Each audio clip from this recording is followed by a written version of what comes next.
ಮಾಡ್ತಿರುವ ಪೈಕಿ ಕೆಲವರಿಗೆ ಸರ್, ನಿಮಗಲ್ಲ, ಕೆಲವರಿಗೆ ರಾಜಕೀಯ ಬೆಂಬಲ ಇದೆ, ಬಿಜೆಪಿ ಬೆಂಬಲ ಇದೆ. ಹಿಂಗಾಗಿ ಅವ್ರ ಹೆಸರೆಲ್ಲ ನಾವು ಬಹಿರಂಗ ಪಡಿಸ್ತೀವಿ. ಅವ್ರ ಉದ್ದೇಶ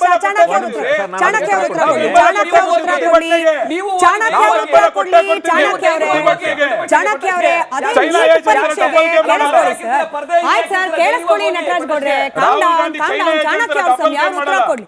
ಚಾಣಕ್ಯ ಅವರೇ, ಅದೇ ನೀಟ್ ಪರೀಕ್ಷೆಗೆ ಸಂಬಂಧಪಟ್ಟಂತೆ ಮೋಹನ್ ವಿಶ್ವ ಅವರೇ, ನಟರಾಜ್ ಗೌಡ್ರೆ, ವಿದ್ಯಾರ್ಥಿಗಳ ಪ್ರತಿನಿಧಿಗಳು ಮಾತನಾಡಲಿ. ಚಾಣಕ್ಯ ಅವ್ರ ವಾಯ್ಸ್ ಮಾತ್ರ ಆನ್ ಏರ್ ಇಡಿ, ಬೇಡ. ಇವರಿಬ್ರು ಮಾತನಾಡ್ತಿರೋದು ಅವ್ರವ್ರ ಪಕ್ಷವನ್ನು ಪ್ರತಿನಿಧಿಸ್ಕೊಳ್ತಿದ್ದಾರೆ, ನಮಗೆ ವಿದ್ಯಾರ್ಥಿಗಳ ವಾಯ್ಸ್ ಮುಖ್ಯ. ಚಾಣಕ್ಯ ಅವರೇ, ನೀಟ್ ಪರೀಕ್ಷೆಗೆ ಸಂಬಂಧಪಟ್ಟಂತೆ ಪೊಲಿಟಿಕಲ್ ಸಪೋರ್ಟ್ ಸಿಕ್ಕಿದ್ರೆ ತಪ್ಪಲ್ಲ. ಯಾಕಂತಂದ್ರೆ ಅದು ಇಡೀ ದೇಶವನ್ನ ಪ್ರತಿನಿಧಿಸ್ತಾ ಇರತಕ್ಕಂತ ವಿದ್ಯಾರ್ಥಿಗಳ ಪ್ರತಿಭಟನೆ.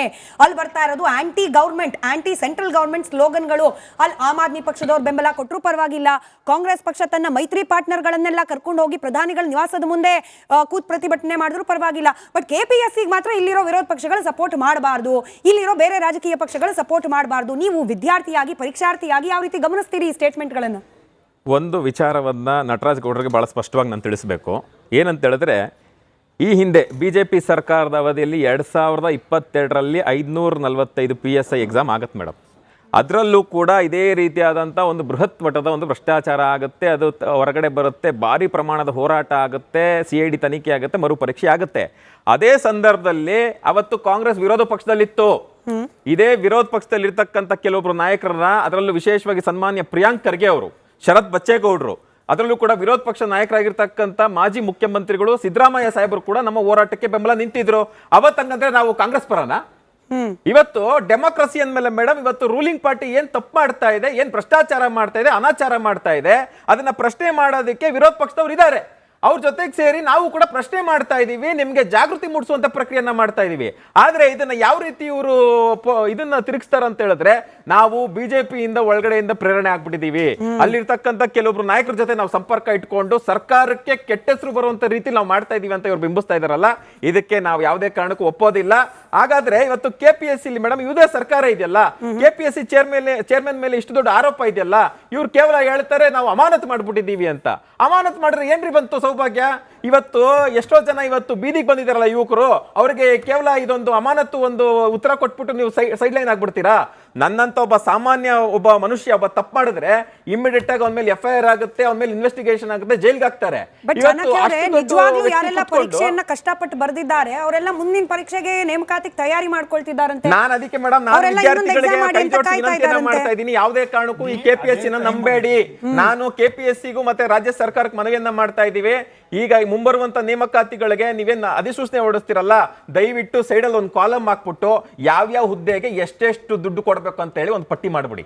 KPSC ಯಲ್ಲಿ ನಡೆಯುವಂತ ಏನ್ KS ಪರೀಕ್ಷೆ ನಡೀತಾ ಇದೆ, ಅದರಲ್ಲಿ ಇವತ್ತು ತಹಶೀಲ್ದಾರ್ ಹುದ್ದೆಗೆ 5 ಕೋಟಿ, ಎಸಿಗೆ 7 ಕೋಟಿ ಕೊಟ್ಬಿಡಿ. ಕಷ್ಟಪಟ್ಟು ವಿದ್ಯಾರ್ಥಿಗಳು ಕಲಿಸ್ಕೊಂಡು ಅವ್ರ ಅಪ್ಪ ಅಮ್ಮ ನನ್ನ ಮಗ ಏನೋ ಒಂದು ಉದ್ಯೋಗ ಮಾಡ್ತಿರ್ತಾನೆ ಅಂತ ರೈತ ಇವತ್ತು ಭೂಮಿಲಿ ಕೆಲಸ ಮಾಡಿ ಅವರಿಗೆ ಫೀಸ್ ಕಟ್ತಾ ಇದ್ದಾರೆ. ಇಲ್ಲ ಸರ್, ನಿಮಗೆ ನೋಡಿ ಸರ್, ನಿಮಗೆ ನಾವು ನಮ್ಮ ನೋವನ್ನು ಹೇಳ್ಕೊಂಡ್ರೆ ಯಾವುದೇ ಭ್ರಷ್ಟಾಚಾರ ಇದೆಯಲ್ಲ, ಏನ್ ಕ್ರಮ ಕೈಗೊಂಡ್ರಿ? ಪಟ್ಟಿ ಹಾಕಿ ಓದ್ಬಾರಿ ಮಾಡ್ದು ಮಕ್ಕಳುಗಳಿಗೆ. ಕೇವಲ ಚಾಣಕ್ಯ ಅವ್ರ ನೋವಲ್ಲ ಅಥವಾ ಚಾಣಕ್ಯ ಅವ್ರ ಹೇಳಿಕೆ ಅಲ್ಲ, ಅದನ್ನ ಬೈಟ್ ಇನ್ನೊಂದ್ಸತಿ ಪ್ಲೇ ಮಾಡ್ಬಿಡಿ ಅಲ್ಲ. ಇಲ್ಲ ಸರ್, ಧಾರವಾಡದಲ್ಲಿ ಪ್ರತಿಭಟನೆ ಕೂತಿದ್ದವ್ರನ್ನ ಮಾತಾಡ್ತಾ ಕೇಳಿಸ್ಕೊಳ್ಳಿ ಸರ್, ಇದನ್ನ ಕೇಳಿಸ್ಕೊಳ್ಳಿ.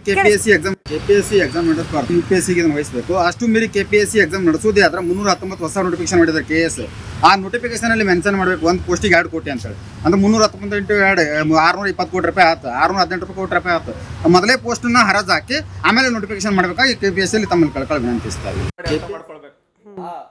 ಓದುವಂತ ಹುಡುಗರು ಓದ್ತಾರೆ.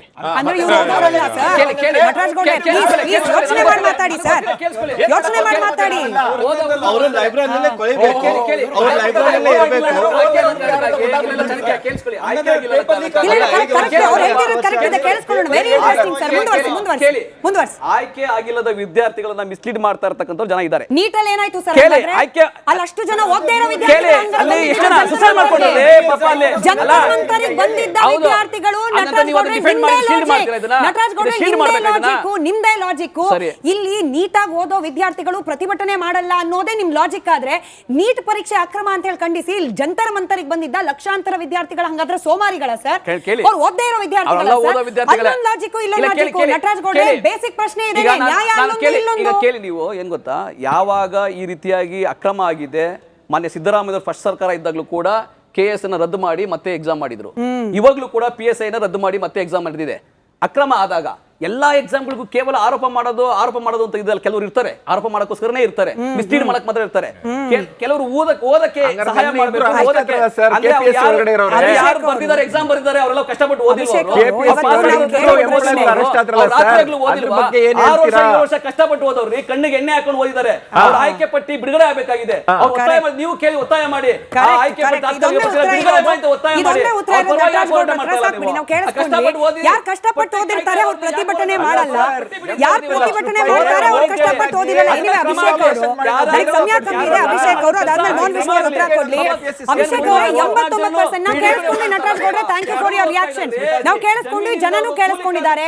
89% ಜನಕ್ಕೆ ಅನ್ಫಾರ್ಚುನೇಟ್ಲಿ ಅನಿಸ್ತಾ ಇದೆ ಅಭಿಷೇಕ್ ಅವರೇ, KPSC ಕ್ಲೀನ್ ಆಗಬೇಕು ಅಂದ್ರೆ ಇಲ್ಲೂ ಕೂಡ ಒಂದು ಜಂತರ ಮಂತರ ರೀತಿಯದ್ದೋ ಜಾರ್ಖಂಡ್ ರೀತಿಯದ್ದೋ ಪ್ರತಿಭಟನೆ ಆಗಬೇಕು ಅಂತ ಹೇಳಿ ಒಂದು ಪ್ಯಾಟರ್ನ್ ಸೆಟ್ ಆಗ್ಬಿಟ್ಟಿದೆ ಸರ್. ಹಿಂಗೆ ಪ್ರತಿಭಟನೆ ಆದ್ರೇನೆ ಸರ್ಕಾರಗಳು ಎಚ್ಚೆತ್ಕೊಳ್ಳೋದು ಅಂತ ಹೇಳಿ ನಾನು ಪಕ್ಷಾತೀತವಾಗಿ ಹೇಳ್ತಿದ್ದೀನಿ. ಸರ್ಕಾರ ಅಂದಾಗ ಹಿಂಗೊಂದು ಪ್ರತಿಭಟನೆ ಆಗಬೇಕು ಅನ್ನೋದು ಮೈಂಡ್ ಸೆಟ್ ಆಗ್ಬಿಟ್ಟಿದೆ ಅಂತ. ಅಭಿಷೇಕ್ ಒಂದೇ ನಿಮಿಷ. ಕರ್ನಾಟಕ ಅಂತ ಸ್ಟೇಟ್ ಅಲ್ಲಿ, ಅದು ಬೆಂಗಳೂರು ಅಂತ ಟೆಕ್ ಸ್ಟೇಟ್ ಅಲ್ಲಿ ಅಥವಾ ಟೆಕ್ ಸಿಟಿಲಿ ಈ ಒಂದು ಎಕ್ಸಾಮಿನೇಷನ್, ಈ ಕಾಲದಲ್ಲಿ ಒಂದು ಎಕ್ಸಾಮಿನೇಷನ್ ಲೀಕ್ ಇಲ್ಲದೆ ನಡ್ಸೋದಕ್ಕೆ ಆಗಲ್ವಾ? ನಮ್ಮ ಬ್ಲಾಕ್ ಚೈನ್ ಮಾತಾಡ್ತೀವಿ, ಪ್ರಪಂಚದ ಎಲ್ಲ ಬೇರೆ ಎಲ್ಲ ದೇಶದ ಟೆಕ್ನಾಲಜಿ ಆಗೋದು ಇಲ್ಲಿ ವೈಟ್ ಫೀಲ್ಡ್ ಮಾರತಳ್ಳಿಲಿ, ನಾವು ಇಲ್ಲಿ ಮಾಡಿ ಟೆಕ್ನಾಲಜಿ ಮ್ಯಾನುಫ್ಯಾಕ್ಚರ್ ಮಾಡಿ ಅಲ್ಲಿ ಕಳಿಸ್ತೀವಿ. ಇಂಗ್ಲೆಂಡ್ನ ಒಂದು ಮೆಡಿಕಲ್ ಎಕ್ಸಾಮಿನೇಷನ್ ಹೆಂಗೆ ಮಾಡಬೇಕು ಅಂತ ಸಾಫ್ಟ್ವೇರ್ ಡೆವಲಪ್ ಆಗೋದು ಮಾರತಳ್ಳಿಲಿ. ನಮ್ಮ ಒಂದು ಸ್ಟೇಟ್ನ ಒಂದು ಎಕ್ಸಾಮಿನೇಷನ್ ಡೆವಲಪ್ ಮಾಡೋದಕ್ಕೆ ನಮ್ಗೆ ಯೋಗ್ಯತೆ ಇಲ್ಲ ಅಂದರೆ ನಮ್ಗೆ ಆಶ್ಚರ್ಯ ಆಗುತ್ತೆ. ಇದುವರೆಗೂ ಒಂದು ಕಮಿಷನ್ ಆಗಲಿ, ಒಂದು ಎಂಕ್ವೈರಿ ಕಮಿಷನ್ ಆಗಲಿ, ಒಂದು ಪ್ಯಾನಲ್ ಆಗಲಿ, ಹೆಂಗೆ ಕೇಂದ್ರ ಸರ್ಕಾರ ಒಂದು ಇಮಿಡಿಯೇಟ್ ಆಗಿ ಟೆಕ್ನಾಲಜಿ ಅವರು ಇವರೆಲ್ಲ ಸೇರ್ಕೊಂಡು ಒಂದು ಪ್ಯಾನಲ್ ಕ್ರಿಯೇಟ್ ಮಾಡಿದ್ವು, ಇದನ್ನು ಸುಧಾರಿಸೋಕೆ ಒಂದು ಪ್ಯಾನಲ್ ಕ್ರಿಯೇಟ್ ಮಾಡಿಲ್ವಲ್ಲ ಸರ್? ಒಂದು ಟೆಕ್ನಾಲಜಿಸ್ಟು, ಒಂದು ಎಜುಕೇಷನಿಸ್ಟು, ಒಂದು 4-5 ಜನ, ಒಂದಷ್ಟು ಸ್ಟೂಡೆಂಟ್ ರೆಪ್ರೆಸೆಂಟೇಟಿವ್ಸು, ಒಂದಷ್ಟು ಎಲ್ಲರನ್ನೂ ಸೇರ್ಕೊಂಡು at least that is the first step towards accountability ಅಲ್ವಾ? ಒಂದು ಪ್ಯಾನಲ್ ಕ್ರಿಯೇಟ್ ಮಾಡಿ ಅದೊಂದು ಮಾಡ್ಬೇಕಲ್ವಾ? ಇದಿಷ್ಟು ಮಾಡೋ ಬದಲು ಆ ಡಿಬೇಟ್ ಇವತ್ತಿಗೆ ಅಷ್ಟೊಂದು ಇರ್ತಾನೆ ಇರಲಿಲ್ಲ. ಪ್ಯಾನಲ್ ಕ್ರಿಯೇಟ್ ಮಾಡಿ. ಅಭಿಷೇಕ್, 2 ಸೆಂಟೆನ್ಸ್ ಇದೆ. ನಂಬರ್ 1 ಸೆಂಟೆನ್ಸ್ ಏನ್ ಗೊತ್ತಾ? KPSC ಅಕ್ರಮ ಆಗಿಲ್ವಾ ಹಿಂದೆ ಮುಂದೆ ಯಾವತ್ತೂ? ಅಲ್ಲ, ಅದು ಬಿಡಿ. ಅಕ್ರಮ ಆಗಿದೆ.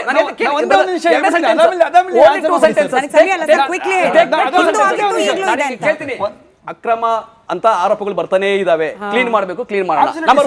ನಂಬರ್ 2, ಒಬ್ಬ ಅಕ್ರಮ ಮಾಡಿದಾನೆ, ಯಾವನೋ ಒಬ್ಬ 80 ಲಕ್ಷ ಕೊಟ್ಟಿದ್ದಾನೆ ಅಂದ್ರೆ ಕ್ರಮ ಆಗಿ ಜೈಲ್ಗೆ ಹಾಕಿ. ಮಿಕ್ಕಿದ 384 ಜನ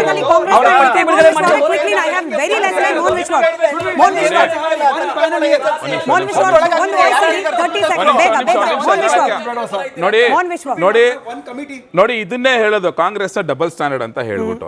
ನೀವು ಇವತ್ತು ಜಾರ್ಖಂಡ್ ಅಂತ ವಿಚಾರಕ್ಕೆ ಹೋದ್ರೆ, ನೀವು ಅವತ್ತಿದೇ ರಾಹುಲ್ ಗಾಂಧಿ ಇದ್ದಕ್ಕಿದ್ದಂಗೆ ಪ್ರತಿಭಟನೆ ಸ್ಥಳಕ್ಕೆ ಹೋಗ್ಬಿಟ್ಟು ಡೆಲ್ಲಿ ಜಂತರ್ ಮಂತರ್ಲ ಅಲ್ಲಿಂದ ಪ್ರಧಾನಮಂತ್ರಿಗಳ ನಿವಾಸಕ್ಕೆ ಮುತ್ತಿಗೆ ಹಾಕ್ತೀನಿ ಅಂತ ಹೋದ್ರು. ಇವತ್ತು ಇದೇ ರಾಹುಲ್ ಗಾಂಧಿ ತಾಕತ್ತಿರಾಗ ಜಾರ್ಖಂಡ್ ವಿಧಾನಸಭೆಗೆ ಮುತ್ತಿಗೆ ಹಾಕ್ತಾರ?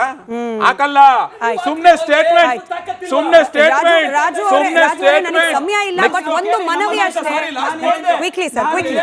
ನಮ್ಮ ರಾಜ್ಯದ ಒಂದ್ ನಿಮಿಷ ಇರಿ ಗೌಡ್ರೆ, ನೋಡಿ ಒಂದ್ ನಿಮಿಷ ಇರ್ರಿ, ಕೇಳಿಸ್ಕೊಳ್ರಿ. ಇಲ್ಲಿ ಅಮನ್ ಚೋಪ್ರಾ ಅಂತ ಒಬ್ರು ಜರ್ನಲಿಸ್ಟ್, ಪಾಪ ಆ ಜಾರ್ಖಂಡ್ ವಿದ್ಯಾರ್ಥಿಗಳ ಪ್ರತಿಭಟನೆಗೆ ಈ ಮುಳ್ಳುತಂತಿ ಬೇಲಿಗಳೆಲ್ಲ ಹಾಕ್ಬಿಟ್ಟಿದ್ರು, ಲಾಠಿ ಚಾರ್ಜ್ ಮಾಡ್ಕೊಂಡು. ಅದನ್ನ ರಿಪೋರ್ಟ್ ಮಾಡಿ ಪಾಪ ಊಟ ಮಾಡ್ತೀರಿ ಹೋಟ್ಲಲ್ಲಿ ಅರೆಸ್ಟ್ ಮಾಡ್ತಾರೆ ಕಾಂಗ್ರೆಸ್ ಪಕ್ಷದವರು.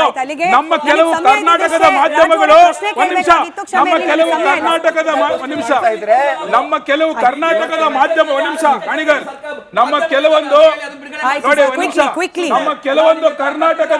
ಒಂದ್ ನಿಮಿಷ ಕೇಳಿಸ್ಕೊಳ್ರಿ ಗೌಡ್ರೆ.